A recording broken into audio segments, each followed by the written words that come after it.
When I'm working with people with specific complaints, I find these small exercises to be really some of the most useful. They're very specific.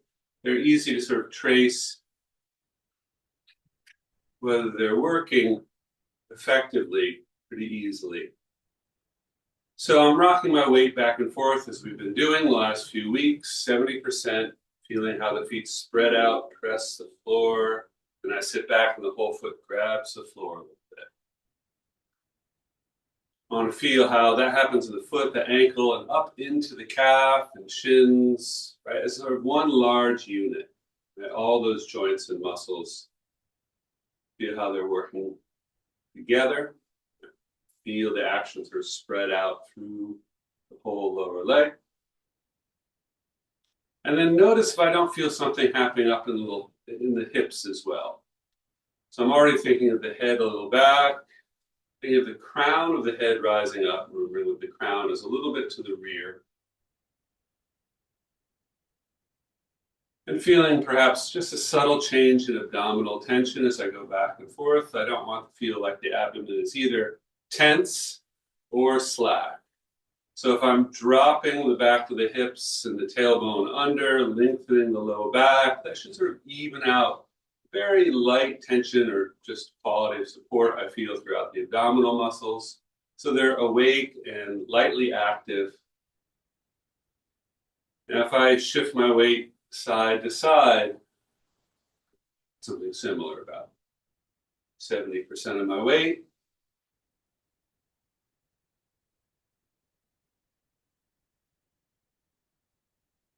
Thinking of particularly releasing down through the lighter leg, making sure that leg continues to feel anchored even when it only has 30% of the weight on it.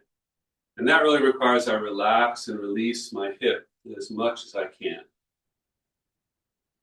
Feeling how, if I get that feeling on the lighter side, it tends to make the heavier side automatically feel nice and stable and well aligned.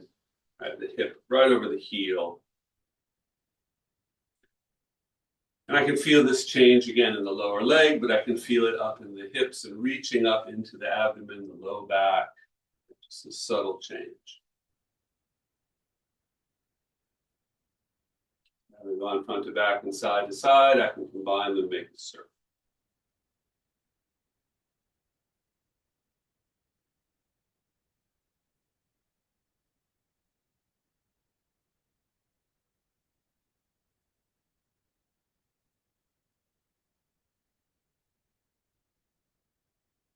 And try to feel every part of that circle for any areas that feel a little tricky to negotiate, or it's a little harder to keep the balance, or I feel less tension.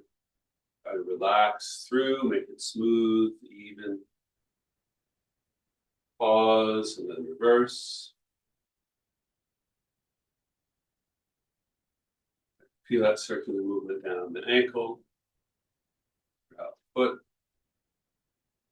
And I might start to feel a sense of circular movement even in the deep abdomen. Shouldn't be too hard to feel it in the hips, but giving some attention to the deep abdomen area between the front and back surfaces. Feeling as much of the body involved as we can.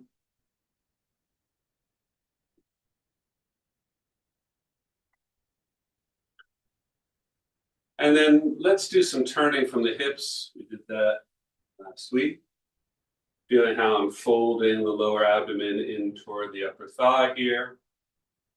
And stretching out on the other side. Right? So the hip crease, right, where that fold happens, opening and closing, right, in a complementary way. One side folds in as the other opens.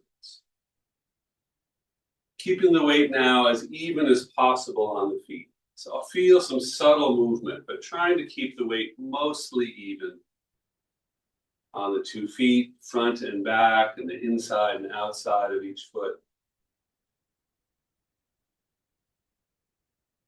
And the more I can relax the low back, let the hips drop, let the tailbone drop under the body, probably the easier it is to find that rotation at the hip.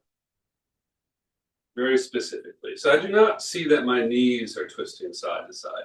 My knees are, in fact, pointing exactly the same direction as my toes.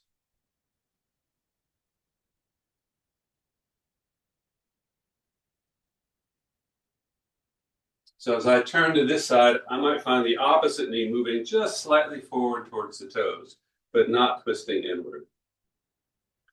As I turn back, that knee moves back a little bit towards the center of the foot, and the other knee moves. So my knees track straight forward and back.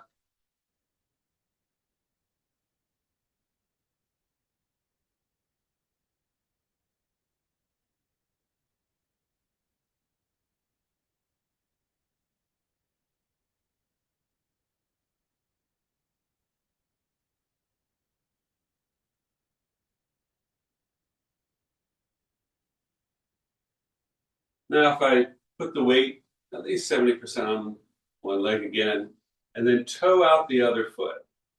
And as I turn out, now my weight ends up being almost 100%.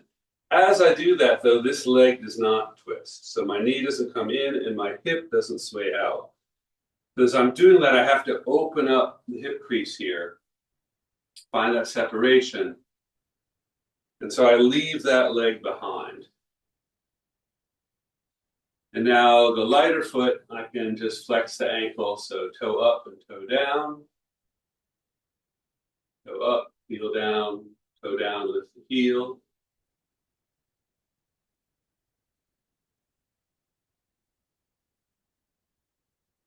Change sides. Again, open up that back hip.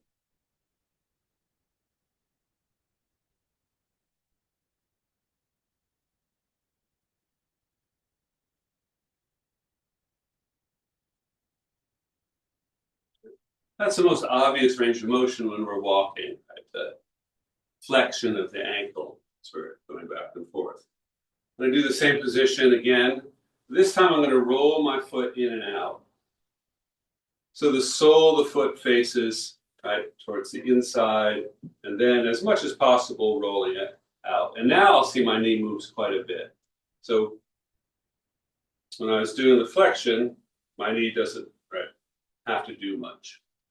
But now I'm going to feel as I roll my foot back and forth, my knee tends to sway a little bit side to side. It doesn't have to. The back leg is going to stay firm.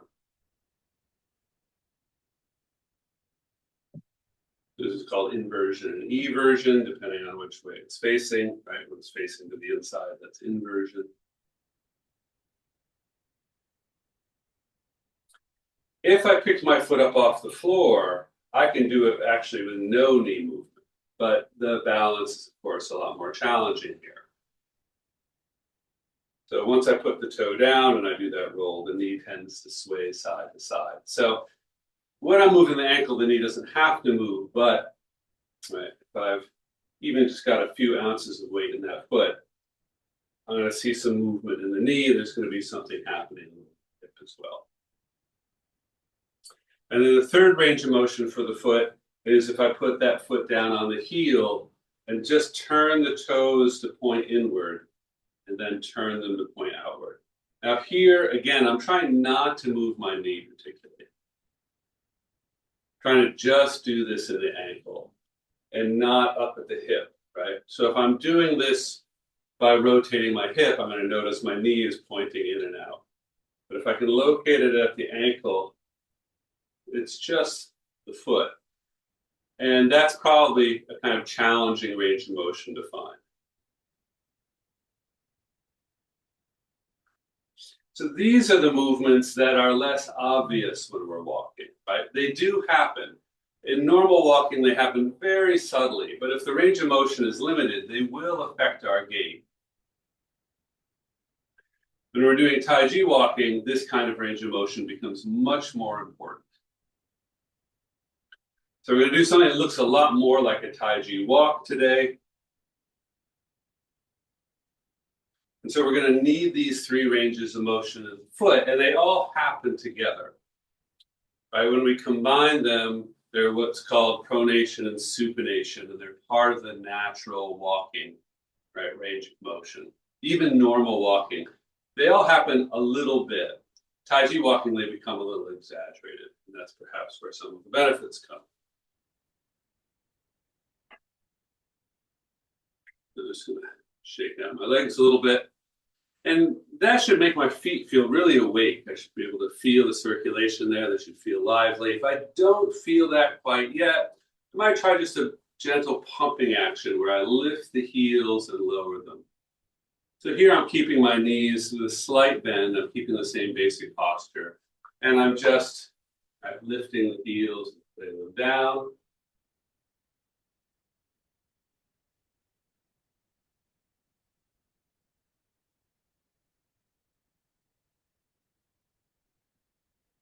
I can even lift the heels a little bit and then sit back and lift the toes, but that's a lot harder.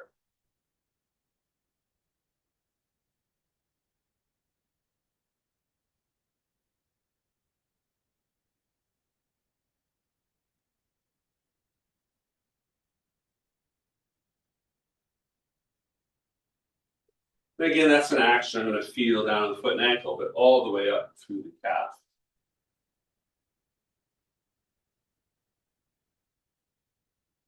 So here we're going to start with that turn out again, where the back hip has to open up. And this is an alignment. It's very easy to lose. It's very easy to let the hips sway out when we do that. Now I don't have a really good line of gravity. The way my weight is sitting on these joints, the hip, the knee, and the ankle, is mechanically not very sound, right? So it's going to tend to cause stresses. It's not as well balanced. It doesn't balance the muscle load as well, puts uneven stress on the joint itself. So I'd really like to avoid that. If I toe back in, I'm going to turn out to the other side. And so I can just do this kind of turning a little bit from side to side. Working on feeling like one leg is just like a post in the ground. It's the gate post. So my body is turning out the trunk with the lighter leg, like the gate, swinging on the post. And if the post is wobbling, obviously that's unsound. So I'm toeing in a little bit and toeing out. And when I toe out to the side, both hips are actually opening up. And it's that back hip that I really want to give the primary attention to. Right? Opening up the front hip as I toe out is kind of obvious, right? Everybody does that automatically. But it's the feeling like this is the hinge of the gate, right? Where the gate, right, the trunk, right, is swinging on the post. That's the place where I want to give the attention. So that my hip does not sway out to the side.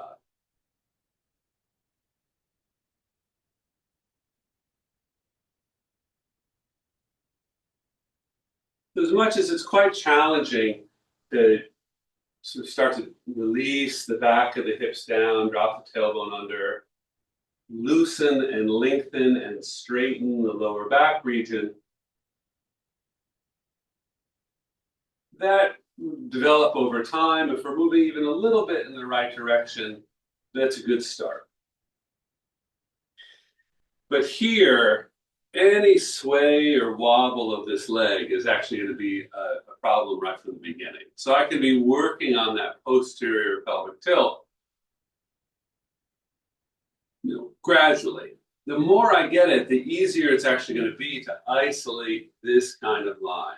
But this is the one that's really important because I don't want to be putting any stress on my knee.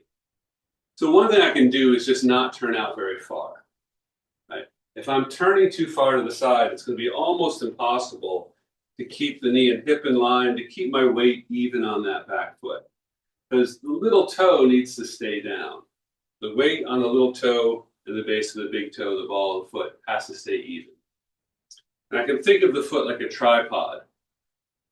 The pad behind the littlest toes, the fourth and fifth, the pad behind the big toe, the ball of the foot, and the heel. And they, as I turn out, they keep whatever weight is back here evenly distributed. So say maybe 70% of the back leg is on this, or 70% of the whole body is on this back leg. That 70% is evenly distributed on those three parts of the foot.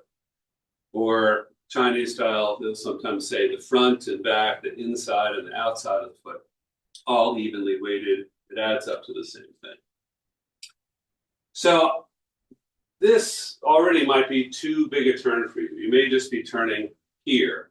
And you'll feel like, oh yes, this is a lot less stress on the hip.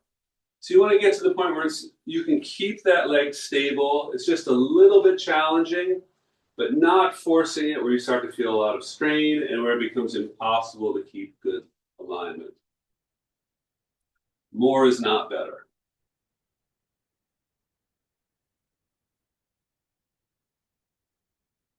And you can do this at whatever speed is comfortable, right? So generally the slower the better. I was starting to pick up speed there, but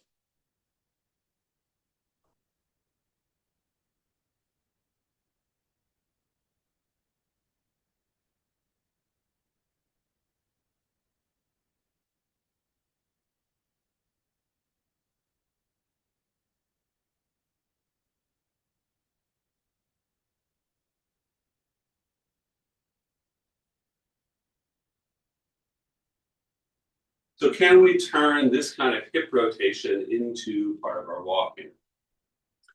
So I'm starting with my feet or my heels about the width of my hips apart. I'm going to sit down a little bit into them.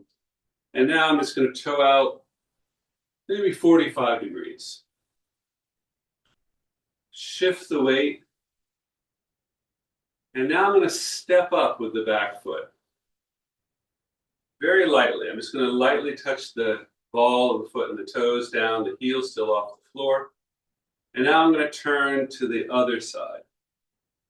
So now this is a little wider angle I have to find. And again, it's both hips opening up, right, a toeing out feeling on both sides. It's just one leg that doesn't appear to move at all. But what's happening up there in that hip is actually the most important thing.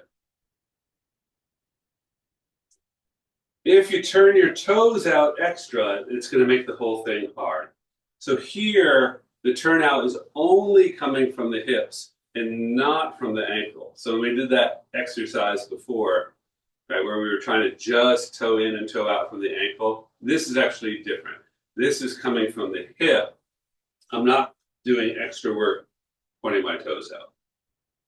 Shift the weight about 70%. It might start to feel like that's right, an awkward stretch on the back hip, or that the knee is starting to fall in, that whole foot is rolling in. I want to keep the weight on the little toe. Keep it on the heel. Let that back hip stretch out a little bit. That's a really important part of this walking. Getting a little stretch in that back hip as I shift forward, keeping that 30% of my weight that's back there well grounded, relaxing and releasing through that whole lower back, hip region. And then I'm going to step up. So again, I do not have to turn out very far to the side. I probably shouldn't initially. Roll forward, noticing right, that gradual weight shift. Puts first on the heel, and then by the end of the weight shift, the weight's even toe to heel. Again, it's on the whole foot evenly. Stretch out that back hip and step up.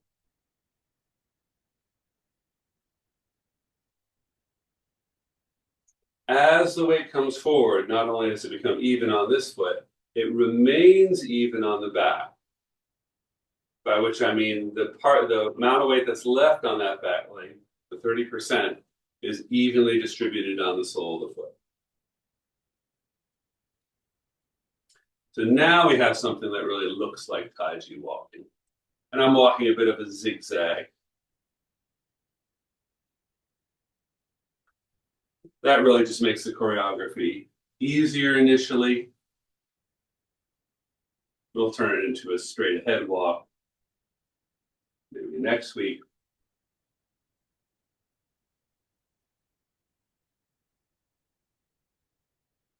as you go forward, you may notice that it gets harder and harder to keep dropping the back of the hips. Right? As I shift forward, you may notice the curve wants to return to the low back.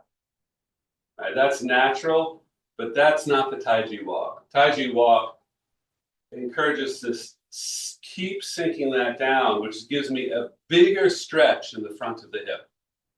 Right? So even very moderate steps here should give me a very clear sense of stretching out the front of my hip. And this is actually the psoas muscle that reaches from your lower back through your abdomen and over, right? It's attached to the lumbar spine. Then it comes over the front of the pelvis and attaches at the inner thigh. Very strange pathway for a muscle. And that controls a lot of the tension and balance and strength, really, of this whole region from the upper thighs all the way through the lower back, which in Chinese is called the yao, the lumbar region, and qua, the hip region. So yao, qua together is that whole big area. So just like I was talking about the foot, ankle, calf, shins, all the way up to the knee as a big, right, single but complicated unit with a lot of parts. Now we have another sort of unit from the upper thigh, right, through the lower back.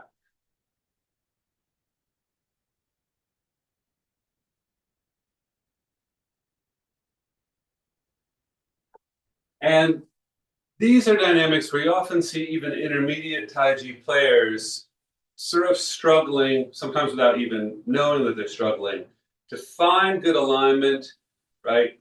Find the right pelvic tilt to really open up the hips, to keep the hip right over the heel, right? So whenever my weight's on one foot, my hip's right over my heel, it's never off to the side.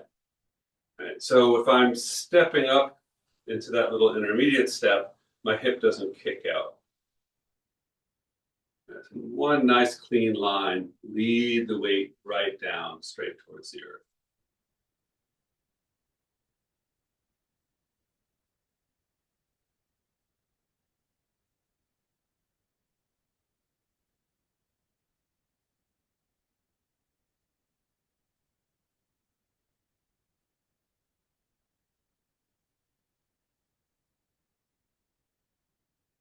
Now, depending on how far toed out you are here, as you come forward 70%, you might start to feel like that back foot's turned out too much, in which case you can let it pivot a little bit. And I'm always going to try to let it pivot on the heel. I don't have to lift my toes to bring them forward. I can just feel the toes ball the foot light and just let that foot pivot a little bit until it's really found a comfortable angle. I don't have to do that. But if it makes the whole position more comfortable, it's going to happen right towards the end of that weight shift. So as I come into that 70% forward feeling, I just let the back foot pivot a little bit on the heel to make sure the angles stay comfortable. I can still get plenty of stretch in that back hip, even if that toe turns in just a little bit.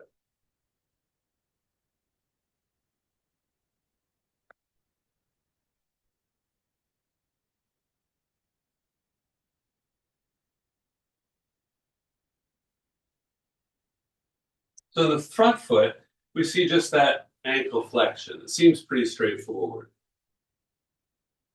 But in the back foot, because of the angle of the toes and trying to keep the little toe down, now we have a whole bunch of ranges of motion in the ankle.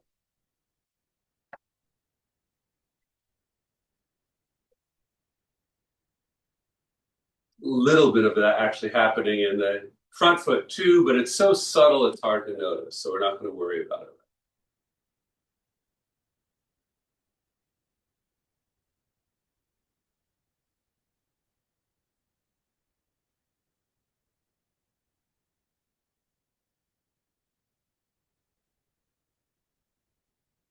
I'll do the side view.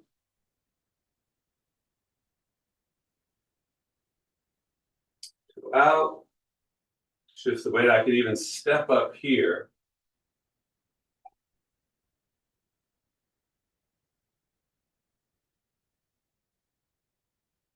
when I step up here, the ball of the foot is placed in line with about the middle of the opposite foot.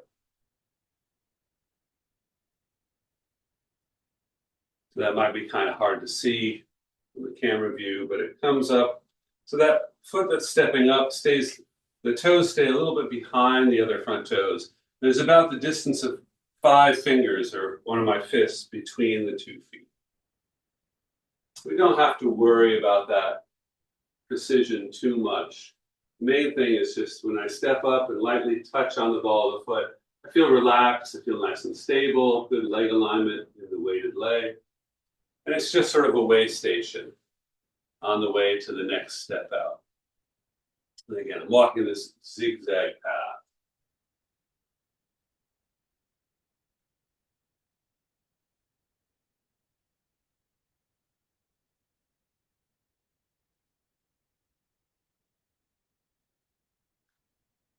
The whole time, what we've talked about previous weeks, is that I'm never leaning forward. I never feel like my weight is falling forward from my body. My weight is always straight down into the ground at every moment throughout the walk. And that really allows me to walk very slowly and feel relaxed and controlled the whole time.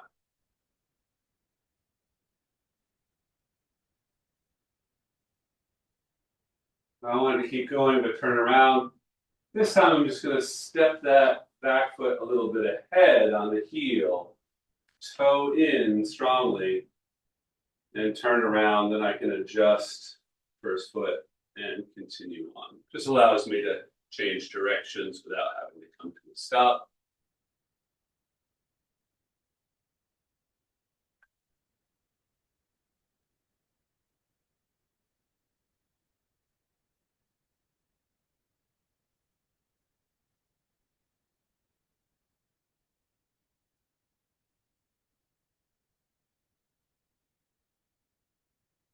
Starting to get fancy. I'll try to keep it simple for now. Step up, go out.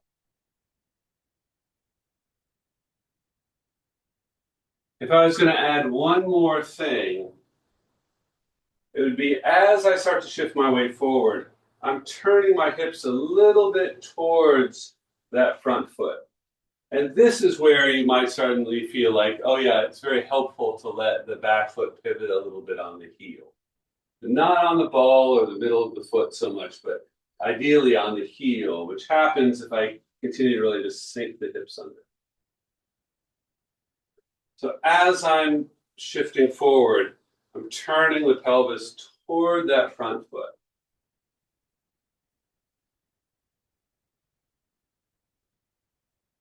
And that gives it even more of a Tai Chi flavor and helps activate the hip and abdominal area a little bit more.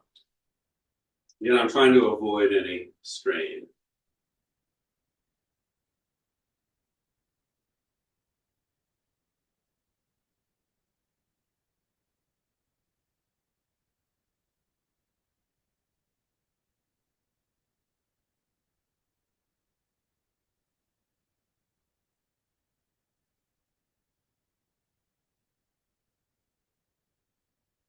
The end of the weight shift, 70% forward. And to pick up that back foot, I have to shift, make it 100%, obviously. And at that point, I don't want to feel any wobbling. I want to just be able to pick that foot up. Right, so that front legs become the post. It's nice and stable. The hip is right over the heel, just about. Nice straight line. It's not sticking out to the side. Turning a little to the front can sort of help lock that leg gently into position. So it's not even more stable as I step out.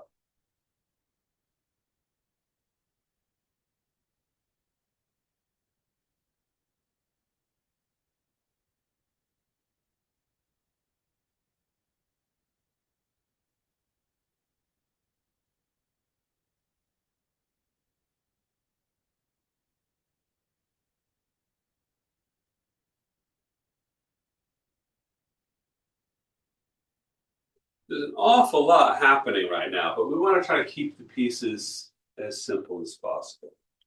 So I'm just going to shake out my legs a little bit. walk in place a little bit.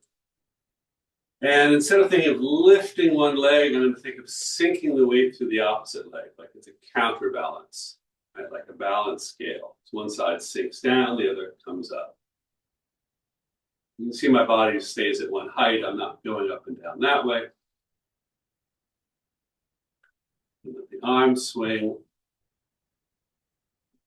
walk or lightly march in place, kind of a cool down exercise.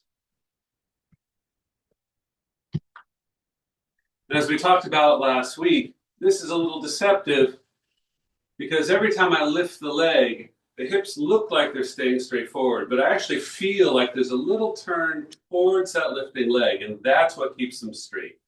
Because otherwise, my hips might sway side to side.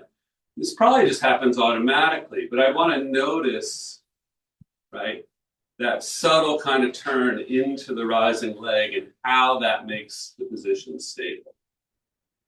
It's actually very similar to what we were just talking about in the Tai Chi Walk. Shake out the legs, bounce a little bit. Thank you.